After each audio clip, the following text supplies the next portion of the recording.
Hello guys, for this video, I'm going to discuss about the strategies in solving age word problems, okay? So ayun, hindi pa rin ako nakapagupit kasi takot talaga sa ma-infect. Anyway, so ayun, let's start with this age problem. Like, shall we say, Mr. Okay, so mayroon tayong bago tayo pala ako mag-start, mayroon tayong basic sa age problem, okay? So, the first thing you must do is to draw a table. Like, shall I say, like, ago means, this one means minus always, okay? And then, like, hence, what more? Hence, in, like, shall I say, 10 years hence, or in 10 years, okay? So, this one is always plus, okay? So, remember that. Now, so, ganun lang. And then, we just have to write table. Okay, shall I say, let's start with one problem. So let's say, Mr. Cruz is 30 years older than his son. Okay, so we have table here. So we say, Mr. Cruz. Okay, so Mr. Cruz, and this is the son. Okay. It says here that 30 years older than his son. So that means, let X be his son. Okay? Let X be the age of his son. Okay? Age of the son. His son. So we say X. And he is 30 years older than his son. So that means, 30 years older. Older means plus. Okay? So that's X plus 30. Okay? So this is actually the present because at present his son, he is 30 years older than his son. And it says there that if Mr. Cruz is 16 times older than his,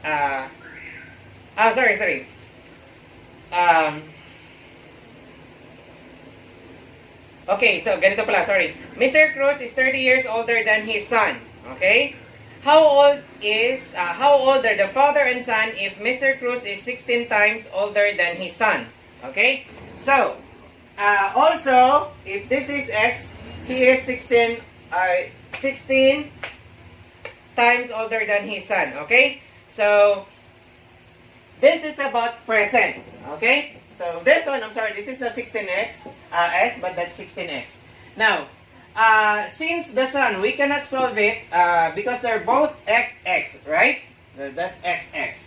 So, ang i-equate natin, kasi Mr. Cruz is 30 years older than his son and he is 16 times older than his son. Okay? So, that means they're just equal. Okay? So, we say X plus 30 is equal to 16X. Okay? So, minus this one.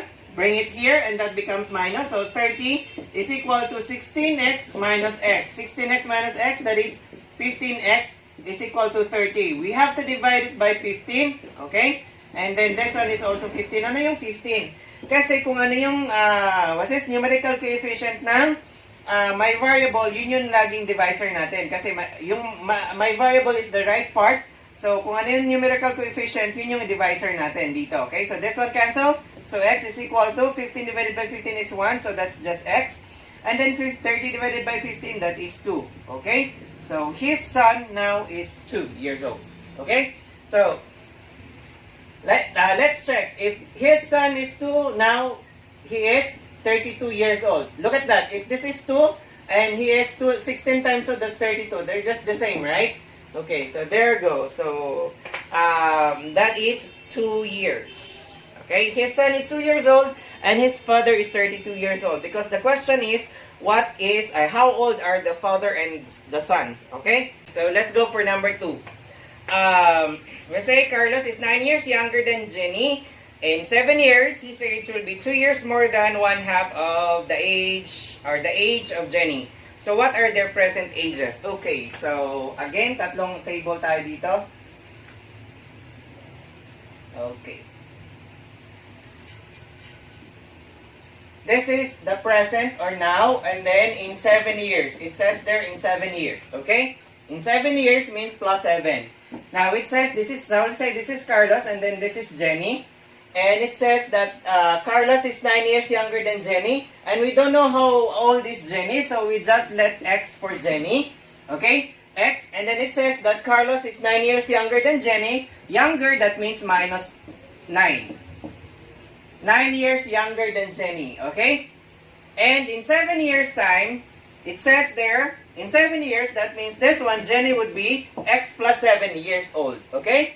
And then Carlos, X minus 9 plus 7. This one is equal to 9. Negative 9 plus 7, that becomes X minus 2. So in 7 years' time, Carlos is X minus 2 years old. And there's another condition there that his age, in 7 years' time, his age will also be 2 years more than 1/2 the age of Jenny. So it says here, in 7 years' time also, the same, X minus 2, or the other one, 1/2 of Jenny's age. So that means Jenny's age in 7 years' time. Okay? 7 years na sila. Kasi we are computing after 7 years. So X plus 7, and it says there that more than 2. Okay? It says here that it's more than 2. It says here, 2 more than 1/2 of Jenny's age. Okay? So there you go. 1/2 of Jenny's age is here, 1/2 times X plus 7. And then 2 more than that is plus 2. Okay? Now, solving that, since ito yung magkapareho, that means they're just equal.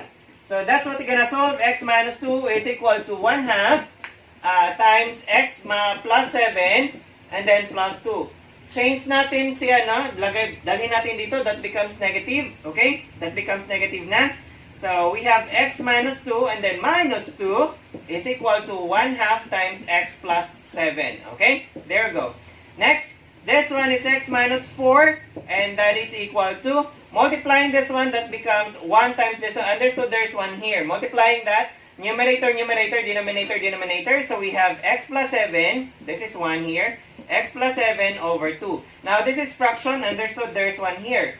Fraction on both sides, cross multiply lang natin. 2 times this one and then this one and this. Okay? 1 times X plus 7, that is 1 times X is X, 1 times 7 is plus 7 also. 2 times X, that is equal to 2X, then 2 times negative 4, that's minus 8. Okay?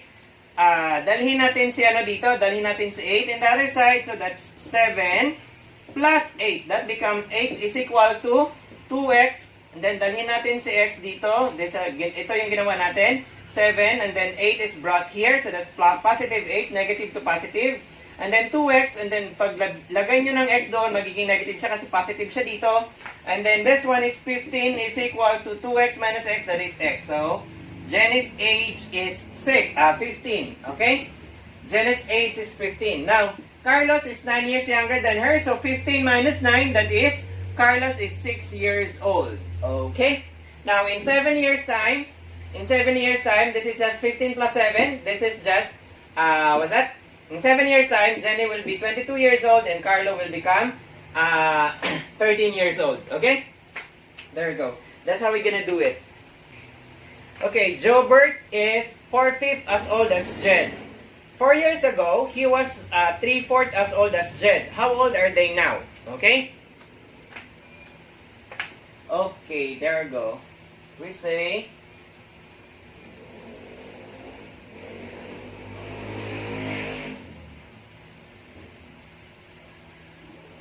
this is this is present or now. And this is 4 years ago. Okay, 4 years ago. It says here, Jobert is 4/5 as old as Jed. Okay, shall I say, this is Jed, this is Jed, and Jobert. Okay, Jed and Jobert. Let's say, present age of Jed is X. Okay, it says here that Jobert is 4/5 as old as Jed. So, let Jed be X because we don't know how old is Jed now. But there is thing here that Jobert is 4/5 as old as Jed. So, if Jed is X, let the age of Jed would be X, and then Jobert will be 4/5 or just 4X over 5. Okay? 4/5 of Jed's, okay, age. This is the present now. And then it says 4 years ago. Okay, 4 years ago. So, Jed will be, ago is minus, right? Ago is minus, so Jed would be X minus 4. And then 4X over 5 minus 4, that is their ages. And it says here, another condition here, this is always very important.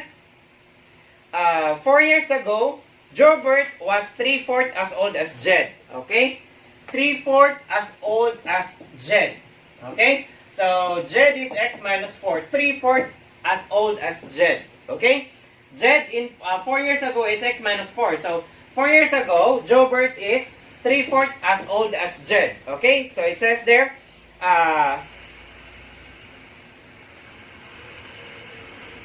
3/4.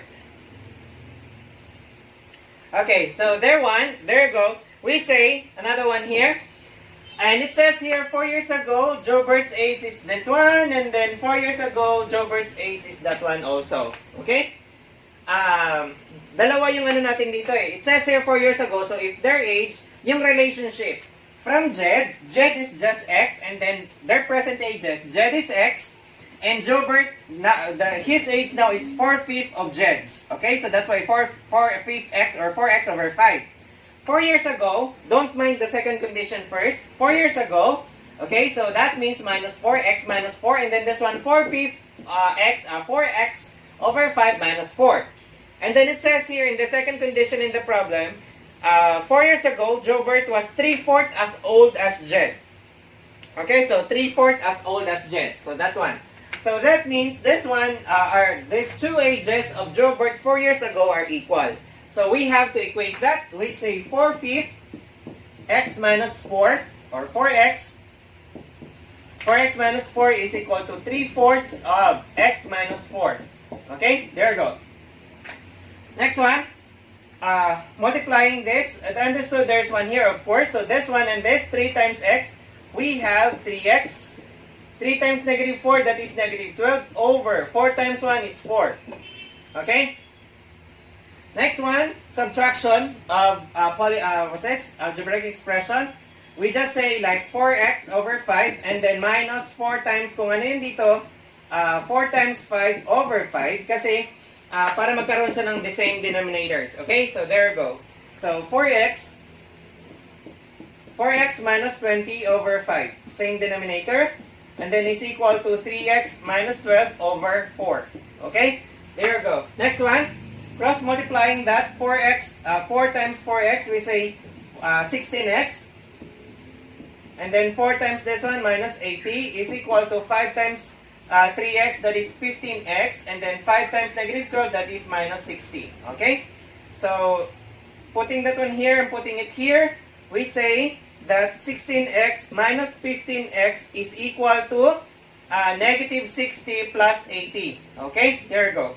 Now, this one 16x minus 15x, we say that this one is just x is equal to negative 60 plus 80, that is 20. So, Jed is 20 years old. This is 20 years old now. Jed is 20 years old because that is the x. And then 4/5 of that is Jobert. 4/5 of 20. So cancel this one. By 5, we have 1. This is 4. Sorry, 4. 4 times 4, that is 16. Okay? There you go.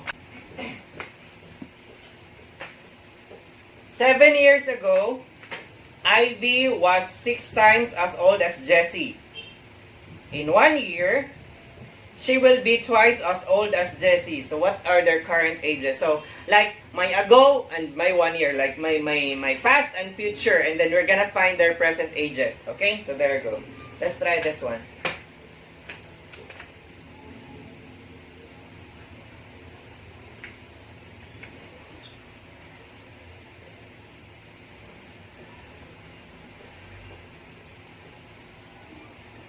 Okay?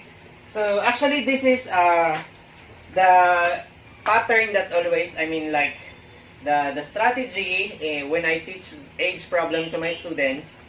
I always ask them to draw this table because using this table in solving word problems, especially age problems, this will really help them in analyzing the data given in the problem. Okay? So, there you go. We say here, 7 years ago, Ivy was 6 times as old as Jessie. Okay, so shall we say this one is Jessie and this is Ivy. Okay, it says 7 years ago, so 7 years ago. Okay, and then this is the present or now. And then in 1 year, that means in 1 year. So that means plus 1. Okay? So, 7 years ago, okay? Wait, let's find first their ages, okay? So, let's say, what's that? This one, Ivy is X, and, what's this? What's that? What's the other one? Jenny is Y, okay? So, their ages in, what's that? 7 years ago, this one is X minus 7, okay? X minus 7, and then this one is Y minus 7. In 1 year time, this one is X plus 1, and then this is Y plus 1, okay? So, ganun muna. So, first condition muna tayo. In their condition, second condition here, 7 years ago, Ivy was 6 times as old as Jessie. Okay, Ivy, 7 years ago, Ivy, this is 7 years ago ha, for Ivy. Ivy is just the same as 6 times as old as Jessie. Okay? 6 times as old as Jessie. Okay? This one, 7 years ago, Ivy is 6 times as old as Jessie. And then, second condition, in 1 year, she will be, okay, she here is Ivy. In 1 year, she will be twice as old as Jessie. Okay, so this one is also equal to twice as old as Jessie. Jessie in 1 year's time, 1 year time is Y plus 1. Okay, there we go. Now, as you can see here, 2 variables tayo. Kasi this word problem is a 2 variable linear equation in 2 variables. Okay, so there we go.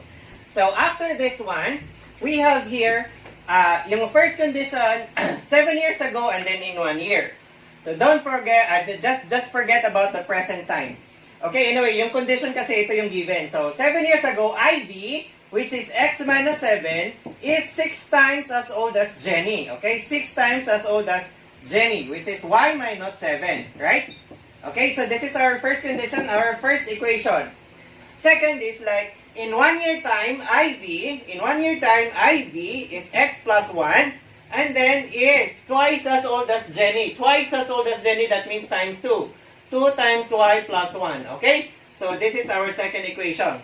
As you can see here, may XY tayo kasi this kind of problem, this kind of age problem is a 2 variable linear equation, okay? Now, solving this one, gagamitin ko yung substitution para mas madali. Okay, so this one is X minus 7 is equal to 6 times Y is 6Y. 6 times negative 7, that is 42. And then, dadalhin natin si 7 dito in the other side, that becomes positive.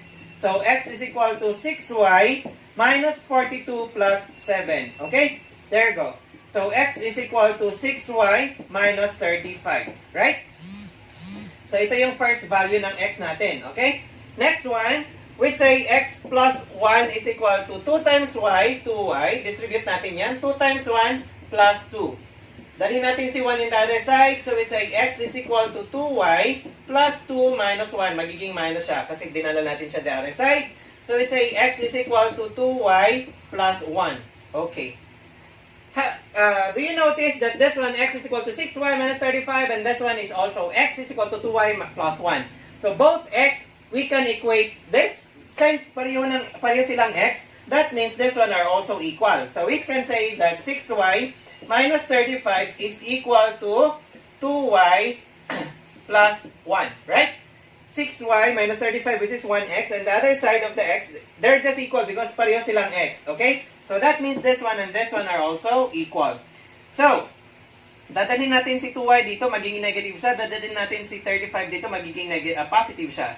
So, 6Y minus 2Y is equal to 1 plus 35. Maging positive siya. And so, 6Y minus 2Y, that is 4Y, is equal to 1 plus 35, that is 36. And so, divided by 4, as I've told you earlier, kung may variable siya, yung numerical coefficient yung divisor natin on both sides na. Okay, so cancel that. Y is equal to 36 divided by 4, 9 years old. Now, Jessie is 9 years old. Now, how to get X? You can use 2 values here. This one is smaller kasi mas less complicated siya. So, substitute lang natin yung y na 9. Okay? So, this one, x is equal to 2 times 9, which is y. Okay? Plus 1. We say x is equal to 2 times 9 is 18 plus 1. So, x is equal to 19. Okay, there you go. So, Ivy is 19 years old now. And, what's this? Jessie is 9 years old now. Okay, so that's their present ages. There you go. Next one, it says here, Janiece is 31 years old while Kathleen is 13 years old. Was there or will there ever be a time that Janiece is twice as old as Kathleen? So how about when Janiece is thrice as old as Kathleen? Okay, there you go.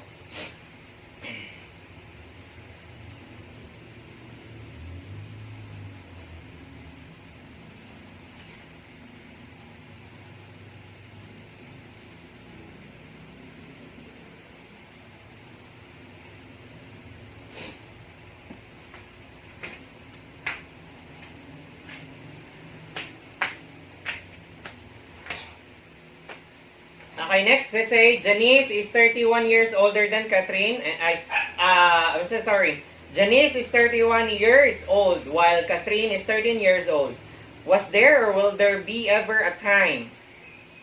Will there ever be a time that Janiece is twice as old as Kathleen?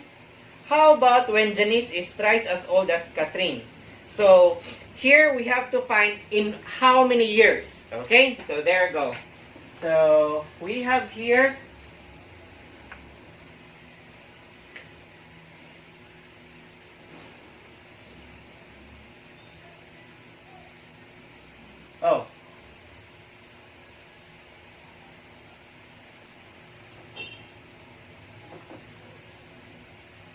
ito lang pala. Anyway. Sorry. Meron pala dapat. Okay. So, Janiece and Kathleen. Janiece is 31 years old and Kathleen is 13 years old. And then, will there be a time? Okay? So, will there be a time that Kathleen will be, Janiece is twice as old as Kathleen? Or Janiece, another one is like Janiece is thrice as old as Kathleen. So, dalawa yung problem natin dito. So, in X, so we say we don't know in how many years would that be. So we'll just have to say X years from now. Okay? X years from now. Okay? X years from now. So we say, in X years time, Janiece will be 31 plus X. Okay? And then, Kathleen is 13 plus X. Okay? There we go. Now, let's try to solve first in 2 years time. I mean, twice as old. Will there be a time that Janiece is twice as old as what's that? Kathleen. So we say Janiece, which is 31 plus X in X years time, will be twice as old as Kathleen. So twice as old as Kathleen. Kathleen in X years time is 13 plus X. So 2 times 13 plus X. Okay, there we go. Next, 31 plus X is equal to 2 times 13 is 26. And then 2 times 6, that's plus 2X. So, bringing this one here and bringing the x here, this becomes 31 minus 26. This becomes minus. X becomes minus also is equal to 2x minus x. Okay? So, 2x minus x, that is x. Okay? And then 31 minus 26, that is 5 years. So, in 5 years time, after 5 years, Janiece will be twice as old as Kathleen. Let's try to check. In 5 years time, so if x is 5 or 5 years time, so this one is 18. And this one, 31 plus 5, that is 36. See? Look at that. Janiece is twice as old as Kathleen in 5 years' time. Will there be, okay? Will there be, the other condition is like, will there be a time that Janiece will be thrice as old. So this one is not 2 anymore, but 3. Thrice as old as Kathleen. Okay? So, will there be a time, X years from now, so Janiece will be thrice as old as Kathleen. Okay, Kathleen is this one. So, 31 plus X is equal to 3 times 13, that is 39. 3 times X, that is plus 3X. Okay, bringing this one here and then this one here, change their signs. So, 31 minus 39 is equal to 3X minus, wait, 3x minus x. And so this one is negative 8 is equal to 2x. Okay? So divided by 2, x is equal to negative 4. If x is negative 4, so 13 minus 4, that is 9. And then if x, 31 minus 4, so 31 minus 4, there is 27. There you go.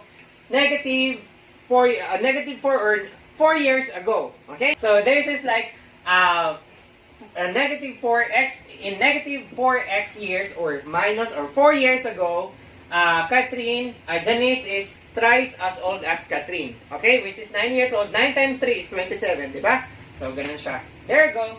So, that is for this problem.